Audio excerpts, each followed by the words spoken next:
Hi, and welcome to the Resilience Podcast. It's Brad Hook here, and today I'm delighted to welcome Duncan Kirkwood. Duncan is an author, a veteran, a speaker, trainer, and a global resilience advocate. He has a special focus on empowering young people, parents, and communities through programs like Unleash Your Greatness, which I'm looking forward to discussing. It's an initiative for young Black men. Duncan's mission is to make sure everyone he meets becomes the most resilient and best version of themselves, something that rings true for us at the Resilience Institute as well. So, welcome, Duncan. Thank you for taking time out from your world tour to join us on the podcast. It's a pleasure to Uh, have you thank, here. yeah, thank you for having me. I'm so excited. I followed you guys from when I really first started into this work. You're like the industry standard. You're like at the top. And I was like, man, I want to collaborate. I want to, work with them somehow. And so I'm really honored to be here and have this opportunity to talk with you today and hopefully inspire someone out there listening. Absolutely. Thank you so much. So, for the listeners out there and for myself, perhaps you could fill us in a little bit on your backstory. Tell us a little bit about where you've been, where you came from, and how you got to where you are today. Yeah, so I'm from Buffalo, New York. Born and raised there. I went down south to the southern United States to go to college to Alabama State University. After I graduated, I stayed and enlisted in the Alabama Army National Guard.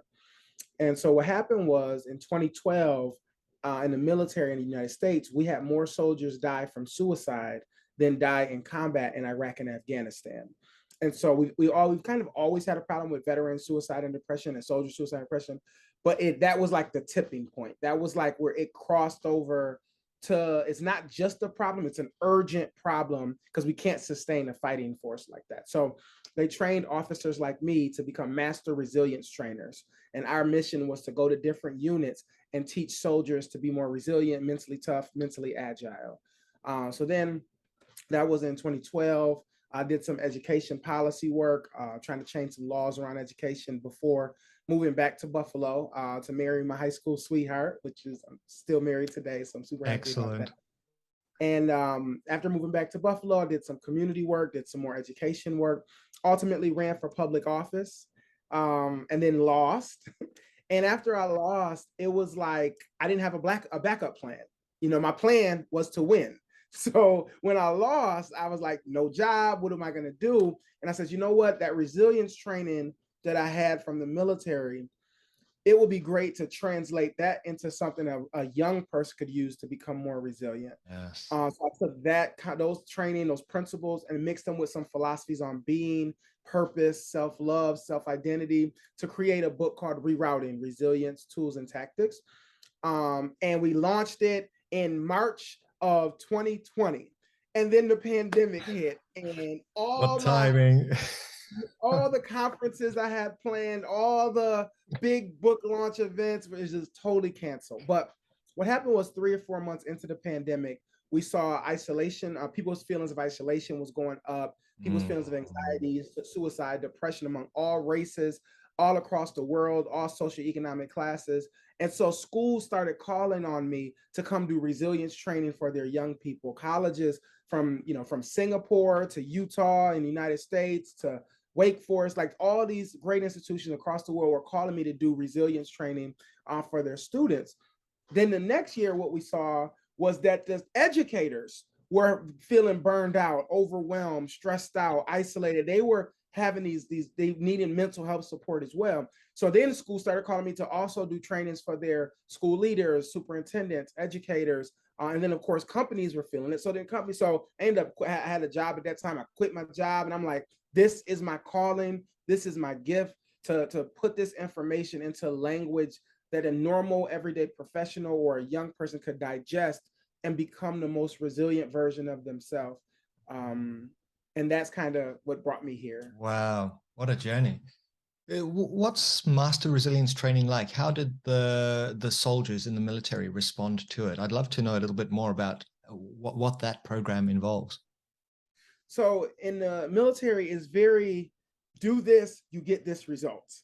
So so there's good to that and there's bad to that, right? The Mhm. good to that is there is a science to building resilience. right? So one of the things is a thing we do called Hunt the Good Stuff, which is an exercise where we identify 3 good things that have happened in the last 24 hours. That's an idea that came from I think it's called the Institute for Positive Psychology. And That's so right. so we do Hunt the Good Stuff. It builds gratitude, which combats the negativity bias. So that's like a concrete thing we do in all the trainings, right? Then also we do things like understanding how to break out of thinking traps, which are broken thought patterns. We understand how to respond versus react. So you're not just reacting to life, you take control of your situation. So there are some concrete things that we teach from the military side. So the good thing is you will get a good result from doing those things, but you can't get the greatest result without including things like being present, about things like overcoming your ego, about things like building that self-love, about changing how you see failure and understanding that it's actually part of your journey. It's not something that you should be ashamed of or broken by, but it's actually helping you. So that's why I took the other these kind of metaphysical, earthy principles and mixed them in, because it needed a full picture. And the military kind of gave you the rigid picture because they're just looking for a clear result to help sustain the fighting force. And isn't it amazing that simple tools like gratitude can transform a soldier's performance? I mean, people used to think of gratitude as some kind of fluffy woo-woo concept, but it turns out it is concrete. It makes a huge difference. And then you took some of these principles and you created your own program for young people. Yeah. Tell us a little bit about how do young people respond to these ideas? Have you seen some good results? Absolutely. You know, it's interesting that young people often have never had some of these types of conversations. Yeah. Right. Like, so one of my favorite things to talk about, especially the young people, because a lot of schools struggle with social media issues on students. Social media makes young people feel insecure, feel less than, feel like they're not good enough. Right. And so when I talk to them, I talk about ego. And I help young people to understand that everything about the world tells you that your value is connected to stuff. How many likes do you get? What kind of car do you drive? Right? And somehow your value as a human is connected to those things, right? Or if you get an A, you're a better person than if you get a C, and on and on. And so I spend a lot of time and energy pulling that back, right? And helping them to disconnect their self-value from things and titles and roles. And so there's like a moment when a high school student or a college student gets that, where their shoulders kind of relax, where they're kind of like, oh, okay, right? Because then all that weight of having to be perfect or fit in, or they're not as cute, or they're not as this, or they're not the head cheerleader, they're not whatever, kind of like, oh wait, even if I get that stuff, it doesn't change my value. And if I don't have it, it doesn't diminish my value. Then it opens up a different type of conversation where then we can talk about loving yourself and kind of embracing that consciousness that you have that connects you to everything. So it's really a beautiful moment, to see a person, whether it's a young person or a professional, to understand like, oh wow, I am more than just the stuff I get and buy and clothes I wear. And so it's been received very well. Yeah. Besides social media, which I think is a real issue for many young people and older people like myself, it's so addictive. You pick that thing up and next thing you're scrolling. It's crazy. What are some other challenges that you see young people experiencing at the moment? Yeah, so what the pandemic has done Mm. is young people, in addition to academic growth in school, they also mature because they are around other children. So they learn social cues, social interactions. Yeah. Well, a lot of the world's children have gone a year and a half to 2 years without that. So the ninth graders are at the maturity level of seventh graders. The seniors are at the maturity level of sophomores, because they haven't had that. So that's part one of the problem, is that they lack the maturity to interact. Part two is, during the pandemic, also social media became the only kind of social interaction, but it's not the best way. It's like, looking somebody face to face in the physical space with someone is the best way to connect and communicate. Definitely. Then you pull a layer back and you say, okay, we're virtual. You pull another layer back, we can't see each other, we're on the phone. You pull another layer back, we're just texting. You pull it one more layer back to social media, there is an avatar with a made up name. It's not even, it doesn't feel real. So they've been interacting with avatars. So they're meaner, they're harsher to each other. Yeah. They're, if when we were kids, if kids tease each other, you kind of knew when it was going too far. Like, oh, okay, I'm sorry, Brad. All right, Mm. okay, that's enough. There was just like, it would only go so far. Or even if we didn't recognize it, somebody else could see my face, say, okay, Dunk, okay, come on, Dunk, we don't got to take this, right? But in this world where they haven't had that socialization around other children, they just keep going and piling on. And on social media, there's nobody to say, hey, it's okay. So then other kids are piling on. And that little teasing that we used to have has now eroding the image, the self-esteem and the self-worth of our young people. So they kind of have this avatar interaction lifestyle, and it has caused a lot of problems in schools with behaviors, with bullying, with kindness, with how kids see themselves. And they're almost like scared in a way to follow their dreams, because if they fail, they feel like everybody's going to tease them and talk about them Yeah. even more so on social, and everybody's going to like jump and pile on, so they don't reach as far or try as much anymore out of that fear. And so those are some of the like major like reoccurring Yeah. problems I'm seeing. Oh no, absolutely. And can you imagine the feeling of imposter syndrome a lot of these young people have, because you carefully curate how you look online, your social mask, and then behind the scenes, who are you? Do people even know who they are? That's a big problem, right? They then go out into the real world, and whatever you've been practicing in the online environment, bullying or negativity, you bring that over, but you're awkward in a social interaction with real people. Confusing. So, uh, leads me to the question: do you think that these resilience skills can be learned? And a lot of people are looking for a quick fix. Okay, if I do this, then I'll be better. It's this kind of culture we've created of quick fixes, whereas most change requires practice. So for a young person, what are some ideas or skills or practices that you would recommend to help them, shift from that social media world, the virtual space, into reality? Any tools that you would recommend for young people who are experiencing that kind of distress? Yeah, and this is a skill I would say for anybody. If you want to build your resilience, you have to change how you see setbacks and failures and challenges. Mm. A lot of times, the things that are our darkest secret of failure or our biggest moment of shame, we hide that, but we bring it with us everywhere. We just hide it, right? And so Mm. it changes how we show up in a space, because we've got this secret thing of like, my dad wasn't there when I was growing up, or I failed the fourth grade and had to repeat, or whatever it is for anyone, right? um but understanding that that thing doesn't make you less than, helping them to understand that the failures and challenges actually make you better. So one of the first things I do is have young people and young professionals write down a time where they have had a failure or a challenge or a setback that actually turned out for their betterment. You broke up with somebody and it turns out you met the person of your dreams. You didn't, do well in a class, so you studied really hard and now you're in the AP class, or whatever it is, right? And so everybody has those examples of like, sometime it didn't work out and then how that actually made you better, but we never stop to think about it.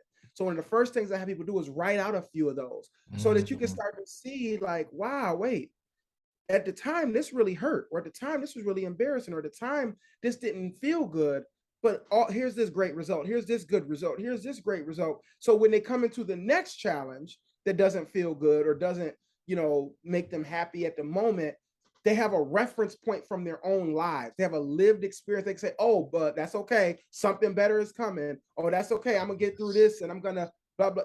It starts to give them their own language to refer back to, as opposed to me just sharing my stories. I do that, but I really want them to, because when after like the eighth thing, you're like, oh man, failures, these things really did help me, right? And that can start to change that. That's part one. I tell them. Part two is to understand that the present moment is the only thing that's real about their life journey. The past is something to learn from, but it's a reality that no longer exists. And so many of us are holding on for dear life to the emotions of the past, the pain of the past, looking for that to give us our identity for who we are now. But really, we choose who we are. And you can choose in any moment to be a better version, to be a smarter, a happier, a more joyful, a kinder person. But you have to make that choice every day. But when you make those choices enough, it becomes a habit, and you can kind of shape who you are, which will then shape the reality around you. So that's like an earthy concept for a kid. But so for them, what I try to get them to do is say, listen, don't worry about the past. That don't exist anymore. The future is literally just your imagination. So set a vision in the future. I want that to happen. And then will it to exist? What step can you take right now? Like, you want to go to the NBA? Okay, cool. Because a lot of people tell young people, get a backup plan. You want to go, everybody, you know, a lot of kids are like, I want to go to the NBA. I want to go to the NFL. I want to be a actor, a sports star. I want to be a millionaire. Okay. So let's work backwards. So you want to go to the NBA. Let's go to your draft day. They're going to draft you to the NBA. What are you wearing? I said, and so we go through this whole process. They have their suit, their jewelry, you know, all of that. And I said, is your mom there? Who's there? And we go through. And I said, okay, so in order to get drafted, what do you have to do? They said, you got to go to college. I said, a good college or a bad college? They said, a good college. I said, okay, how do you get into a good college? And they said, well, you got to do well in high school. I said, oh, okay. So how do you do well and how do you get into a good high school? Said, you got to do good in middle school. I said, okay, so next month when you start school, that's your first step to draft day. Right? I tie what they want to the step that they need to take right now. So now that step has value instead of just being a taxi to one day magically them showing up at the promised land of success. Yes. Presence, isn't it? It's just critical. And it will stop the mind from drifting off into the future and running back into the past. Reminds me of something a yoga teacher said to me once, which was, wherever you are right now, pick something up and leave something behind. You can always leave those things behind. You don't need to be driving, looking in the rearview mirror, because that's not a good idea. I love the way you deconstruct it from where they need to go and bring it back to what are you going to do now? Because that's so critical. It gives people a pathway, right? It shines a light into this crazy future that a lot of people feel is almost, you know, overwhelmingly challenging. Yeah. And that's really Interesting. why that's why I titled my book Rerouting, because when you put Yes. your route into, when you put your destination in GPS, right, it charts you a course to get there. But if you make a wrong turn, if you have a setback, if there's COVID, if whatever happens, it doesn't break down, doesn't call mom and start crying. It just says rerouting, and it just charts you a new course. But it Mm. also doesn't give you every step. It doesn't say in 300 feet turn left, and 6 miles turn right, 20 feet make a U-turn. It doesn't do that. It says in 300 feet turn left. It just gives you the next step. Then once you do that, the view changes and you can see the next step, and on and on and Mhm. on. Eventually, you get to where you want to be. Love that idea of a GPS. It's you reroute, and I suppose you need to have that vision, which is your destination, right? If you don't have the vision, well, you're just going to drive around in circles. Yeah, That's it. very interesting. Can you share any stories of transformation or change that you've seen? Anything that stood out over the course of your career as you've been working in this field? Yeah, I was at a school talking to a college in Albany, Georgia, and I was talking at Albany State University, and I was doing this thing at the end of one of my talks where I asked a student, I say, you know, is there a student in here that wants to graduate, is working to graduation, but you have some doubts about if you can really make it, if you can really have what it takes to graduate college? And you know, a few students will raise their hand, and I'll pick one up. Come on down, right? So it's this nervous moment. They got Yeah. to be really brave, and then I have them in front of all their peers. I say, close your eyes, and we visualize their graduation. So I say, okay, let's see your graduation. What are you wearing? Who's there? What's the sounds? Did you decorate your cap? Like, I take them emotionally into that space. And this student, as she was, you know, as she was thinking that, and then she talked about the doubts that she had, she just like bust out crying. Like, it was like this super powerful moment where she had never really believed in her heart she could graduate. She's first generation college student, or single mom, families, barely making it. And she had never really believed it could happen. And in that moment where she like felt it, saw it, or all her classmates are snapping to affirm her and stuff, it was like it hit her like, I can do it. I am good enough, and everybody's cheering her on. And it was like the most beautiful thing to see a young person have that aha moment that they are good enough, they are smart enough, they can do it. That day, what I tell them is that day already exists. You just got to get there. The school is already planning for it. They know the date. They know who's going to be there. They've got the speakers lined up, the venue lined up. All you got to do is not quit. All you got to do is just make it. And so it was, to me, that was probably the most moving experience. And I had to try to keep it together and not start crying myself and getting emotional, because it was just, you could feel that she had been through so much, and to be in a moment where she finally said, yes, I'm gonna make it. So then I had her say, I'm not leaving here without the degree. And so she said it. I'm like, no, louder. So she's like yelling it, and all her friends are cheering. And it was just like the most beautiful experience ever, because ultimately, I believe that resilience is about making a choice. Right. At a certain level, resilience is about making a choice within yourself. And we can give you tools and you can practice, you can have experience, but you have to make a decision that you're not going to stop. You just aren't going to quit. Like, you're going to manifest the world that you want. You're going to create the life that you want. You're just not going to stop until you achieve it. And when people get to where they first time, they say, yeah, I am going to make that choice, and they start to move in that direction, it's powerful. And I'm just grateful that this is my full-time job, is Yes. helping young people and professionals to have that, have that moment. It's such an important moment for people. Even just to have the opportunity to expand their awareness and realize that they can make that choice. I wish I had encountered someone like you when I was at school, because it was, back then it was very much do what you're told and be afraid. Because if you're not afraid, you're not going to achieve what you need to achieve, and it doesn't empower you, really. It just puts you into this fight, flight, freeze, at least at the school that I was at. What motivates and inspires you, Duncan? Like, what really, who are some people that you've looked up to as mentors or as inspiration? Yeah, so I have a mentor here in Buffalo. His name is Sam Radford.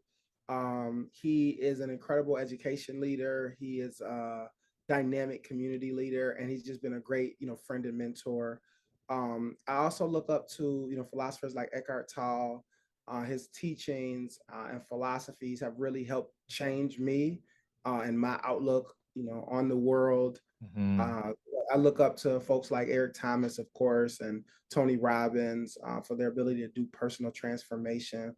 But what motivates me is I made the decision, and I don't know how this is going to come off, but I have to be candid. I made the decision a while, because I came from an inner city, low income community, low income house, and all of that. But I made a decision, maybe about 7, 8 years ago, that I deserve to have an amazing life.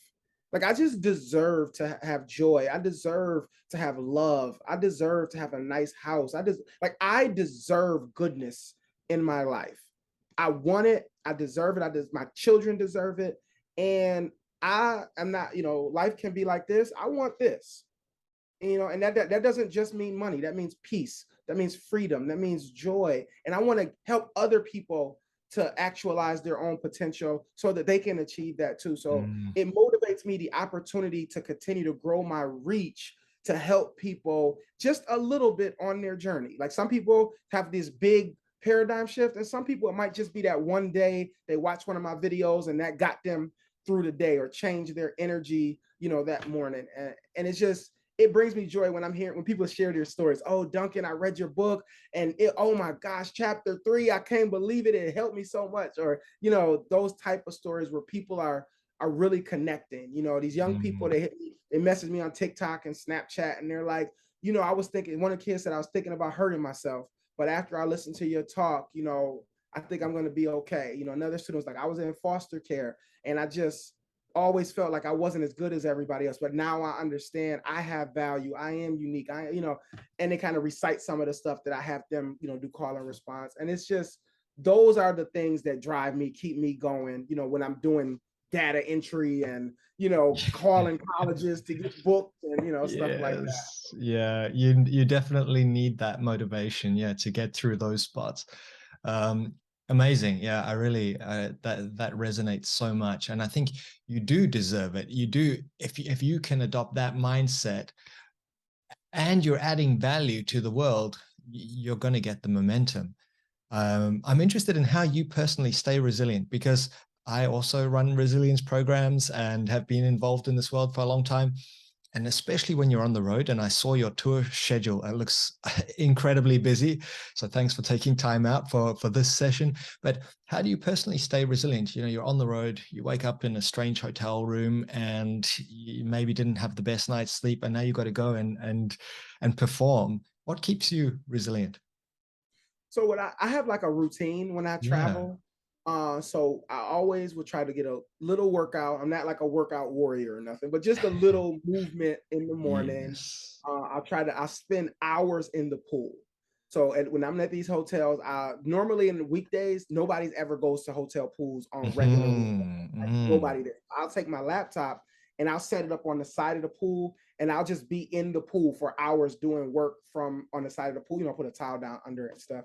And Okay. that just kind of keeps my energy going. I have my music playing and I'm just kind of getting in sync, getting in tune with myself and things I need to do. And it just gets me going. And then when I get to the venue, I always, of course, get there early and I run through my presentation. I have the music blasting and I'm just really getting there. So by the time the young people show up, I'm like at 5,000. My energy is as high as it's going to be, and then I get energy from them. That's another thing about me. I draw energy from, the people that I'm working with. So wherever they're at, I try to meet them there, and I speak their language or connect with them somehow. Yes. And Yes. it's like the speaking part is like the most fun of my job. You know what I mean? Like the Yeah. work is all the behind the scenes editing videos for social media and all of that type of stuff. But the speaking, that whole process of traveling and doing that is just that actually gives me energy and brings me joy. So Mm. it's just that's what keeps me going. Absolutely. And I like the fact that you've got physical practices that support your performance because I think that's a piece a lot of people miss out. They think resilience is all about mental tools, about grit, perseverance. But I think there is a component there. Well, there certainly is. If you're feeling energized in your body and you're positive, you're more likely to be able to perform under pressure. Yeah. Absolutely. And your body's always in the present moment. So your body is a good way you can use your body to stay rooted in this moment, as opposed to getting in your head and just kind of, worrying about this or focused on that, or, you're just kind of in the moment and your body can help you with that. Yeah. Yeah. Absolutely. So, considering the people out there, any books, podcasts, other speakers, thought leaders that you would recommend who you follow? Um, so as far as books, of course, Eckhart Tolle's The Power of Now, Yeah. Stillness, his other book, Stillness Speaks. I'm reading a book right now called The Courage to Be Disliked, which is unbelievable. It is I didn't even know what I was getting into when I bought it, but it is incredible. It's about a philosophy that we get to choose who we are. We are not solely the product of the trauma that we've been through. And Mm. so I think it's called Alderian psychology. So it's kind of counter to what Freud really talked about. So what else? James Redfield wrote a book called The Celestine Prophecy, Oh, which yes. I really love. Um, what else? Now Nikolai Machiavelli's The Prince is a good one, and the War of Art. So I read The Art of War, which was okay, but The War of Art by Stephen Pressfield. I mean, that one. If anybody's out there and they're like struggling to get something done, read that book, The War of Art, and it really helps you get out of your own way so you can start, delivering on that purpose that you have, or that skill that Mm. you flesh out. So that was a good one as well. And then my book, check out my book, y'all. Yeah, yeah. Tell us a little bit, how did you find the process of writing a book? So my mentor Sam had me read On Writing by Stephen uh, King?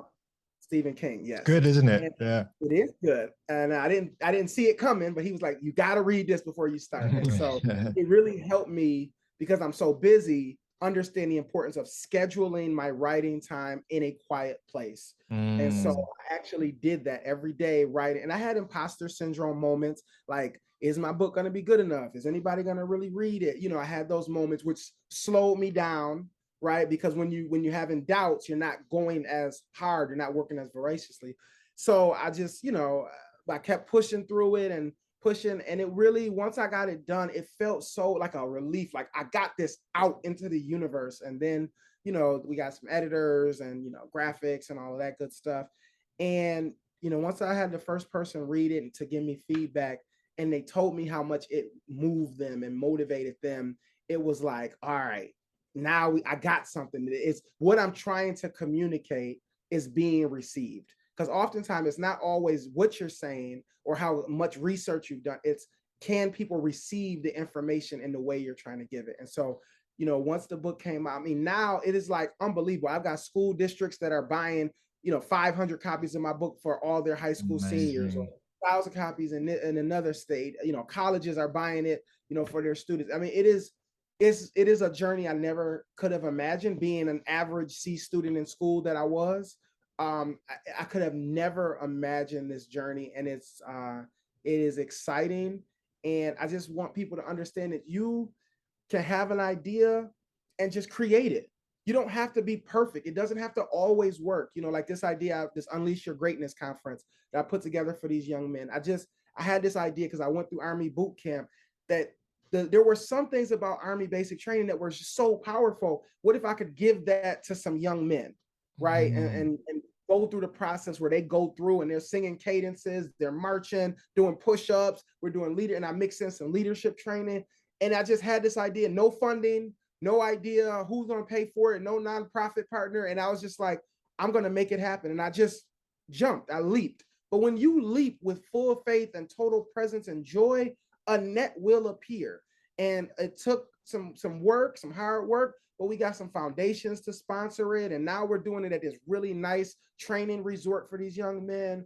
And it's just a partnership. We got the city of Buffalo is partnering, a couple other nonprofits, a couple colleges. Then I got another agency that said, we want to pay for you to do one for the 50 youth we work with. We'll pay for the whole thing for the spring.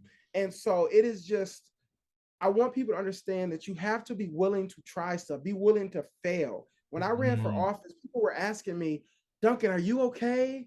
Duncan, how do you feel? Because I knocked thousands of doors, getting people to sign petitions, yards, a whole campaign. And they were like thinking I was going to be shattered or broken because it was I lost and it was public and, all of that. But I was okay. I had given it everything I had. I learned a bunch of lessons, made some good relationships. And I woke up the next day like, all right, what's next?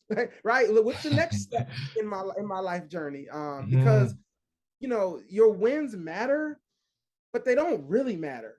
You know what I mean? mm. Like I tell people because when I deal with professionals, they struggle with ego. Professionals struggle with ego because they want to connect. And I'm sorry, I'm ranting, but I they love it. Please, please. professionals want to tie their value as a human to their title at work, to their Mm, career. Right? You worked real hard for those 3 degrees. You want your value to be connected to those 3 degrees because you worked so hard for them. You should be elevated in who you are because you got these degrees or you got this 7-figure job, but in real life, none of that stuff actually changes your value. It changes your life situation. So yeah, that's great. But who you are isn't changed. So professionals struggle with that. So this is what I say to them. I say, let's say me and you, Brad, go on a camping trip, but we go on a camping trip for 3 years. So if I say, Brad, who are you? You say, I'm a father, I'm a brother, I'm a blah, blah, blah. I'm this, I'm a PhD, I'm this, I'm the vice president, right? You name all this stuff. I say, okay, now we go camping for 3 years. You're not the PhD, you're not a graduate, you don't got your kids out. Being a parent is super important, but guess what? Kids ain't out there for 3 years. You're not parenting. You're not this. We go through this whole. I said, now are you still you? We out there for 3 years. You got none of this stuff. Are you still? He like, Yeah, I am. Well, if you can be you without those things, that means those things do not define who you are. And then they Mm, get like, oh, okay. They still resistant, but the logic is so solid, they have to accept it. And it starts for them, it helps to get them to, like, again, put their swords down to understand mm, that we are so much more than the accumulation of stuff. Like, our yes. value as a human is so much deeper than, how many letters, MSED, PhD, MA, we put after our name. Do that. Get the degrees, get a nice house, get a nice car. I want everybody to actualize their potential, but don't connect who you are to external things. Yes. That's such great advice. I'd love to go camping with you, Duncan. I think it would be so much fun. In the Unleash Your Greatness program, do you is it a multiple days or is it a one session? Like, how does it work? Thank you so much. It's a 3-day session. So we're going to go on Friday, August the 5th, and we're going to go to 6th, 7th, and come back Monday the 8th. And I mean, we're going to, like, when they get on the bus, we're going to blindfold them. So they're going to be blindfolded for the 30-minute, Wow. 40-minute bus ride. We're going to have them get off the bus, like, with hands on each other's shoulders. We want to disorient them. We want to shock them into having an experience like they've never had, right? Then we're going to put them in formations. We're going to have them march and sing cadences. We're going to teach them, like, a motivational poem so they can memorize them and understand, while also learning a new study skill, right? And so we just really want to, the reason we call it Unleash Your Greatness is because we're starting with the fundamental belief that every child has greatness inside them. Every person has something Yes. special in there. And what we have to do is break the societal conditioning that has buried that. And we have to let them unleash that. So we have to put them in positions where they have to lead, where they have to speak up, where they have to be their true, authentic selves. So to get to that, we have to break down some of those, I'm trying to be cool, or I want to be the Mm, silly one, or I want to look at me, I need some attention. We need to break some of that down to get to that greatness that they all have in them. And so we're really mm. excited about that. And obviously, no phones, no technology. Yeah, we're taking the phone as soon as they get on the bus. No phone, no Love it. distractions. And you know, I'm a parent. I've got 3 children. They're 11, 12, and 13. Okay. And what I have found as a parent, in addition to all the resilience training, is that when you take a child's phone away nowadays, they go back to being a normal child. Like, Mm, when they're in their phone, they're nervous, they're insecure, they're scrolling, they're, always looking, they're always watching somebody else's life, they're always trying to compare their life to that. But when you take their phone, after a day or two, they go back to being a kid. They want to go outside, they want to run around, they want to, the normal stuff that kids need to do and explore the world. So we're going to take these young men's phones, we'll give them back to them the last day, and we want them to have an experience that they will remember, that will uh, crystallize inside them. So it'll be a reference point mhm. as they encounter challenges. Listen, a lot of these kids are from inner cities and tough neighborhoods and tough families, and things we can never imagine going through. They going through them every day. And so I want them to have an experience that's strong enough and is lasting enough that as they go through those difficult times, they will not waver in their making decisions to believe that they can have the life that they want. Mm. So important, creating these spaces and these places where people can change and making it memorable. I was working with a group here in New Zealand where they took young men who had been in the justice system, took them surfing. And a lot of people were looking at this going, why are you taking them surfing? They need to go and get a job. But it's those experiences that are so transformative in their life because they get a little bit of space. They're out of their usual environment. They break the habit of whoever they are and they just spend some time being present, learning some new skills, disconnected from technology, disconnected from bad influences. Yeah, it's amazing what you're doing there. What's in the future for you, Duncan? Do you think you'll run for office again? Do you think you'll, what's your vision? Um, So no, first, no, I have No. no intention of running for office again. You know, I see for myself that I want to be this generation's Alan Watts. I want to be Oh, this generation's, Eckhart Tolle. I want yeah. to radically transform the mindset of hundreds of thousands of people so that they can be the best version of themselves and experience peace and love and joy in a way that society is not set up for them to do. And I want that to happen across the world. Like I said, I did some work in India this year, did some work with a college in East Singapore. I want to come to New Zealand. I want to come fly to New Zealand and do some resilience training for some companies. I want to go to Dubai and work with some schools there. I want to go to South Africa and work with some schools. Like, I want to bring this message and this training all across the world. Because when I was going through my own development work and I'm reading these great philosophers, right? I'm reading P.D. Ouspensky, I'm reading Stephen Covey, I'm like, why aren't more people reading this? That's what I kept thinking. Like, why don't more people read The Alchemist? Why isn't that mandatory reading instead of, To Kill a Mockingbird, right? And it was like, I kept thinking, if more people read these books and more people studied this, they would be happier. And my mentor told me, it's like, most people are so busy surviving, they don't have the time and the capacity to stretch their thinking and stretch their minds. So that's why I said, I'm gonna write a book for them. For those people who are so busy surviving, I'm gonna write a book so that they can move into thriving, into joy. And I want to bring this message, like I said, across the world. Mm-hmm.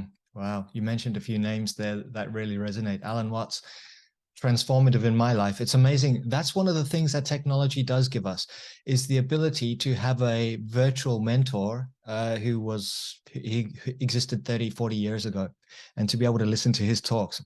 Incredible, right? Yes. Awesome. So Duncan, how can people connect with you? What's the best way for people to get in touch, to follow you? Yeah, they can. All my social networks are at Duncan Kirkwood, just my name. And they can go to my website, Duncan, if they want to book or work together. They can go to DuncanKirkwood.com. And I would love to connect. Again, I'm on Facebook, Instagram, Twitter, LinkedIn, Snapchat, TikTok, all of the networks. Nice. They type in Duncan Kirkwood, the good looking black guy comes up. That's me, right? So, and then on my website, like I said, it's DuncanKirkwood.com. And I'd really love to, continue to grow the network of people that I can work with and inspire. You're doing an amazing job. Good luck for the rest of your tour and for the Unleash Your Greatness initiative. And yeah, I look forward to staying in touch. We're in such aligned fields. As I said earlier on, a rising tide lifts all ships. So let's keep doing that together. You're doing an amazing job. Awesome. Thank you. And thank you again so much for having me. It means so much. My pleasure. Thanks, Duncan. And thanks everyone who tuned in today. As you heard, the links will be in the show notes. So check out Duncan's work and do follow him on all of the channels. And we'll see you in the next episode. See you.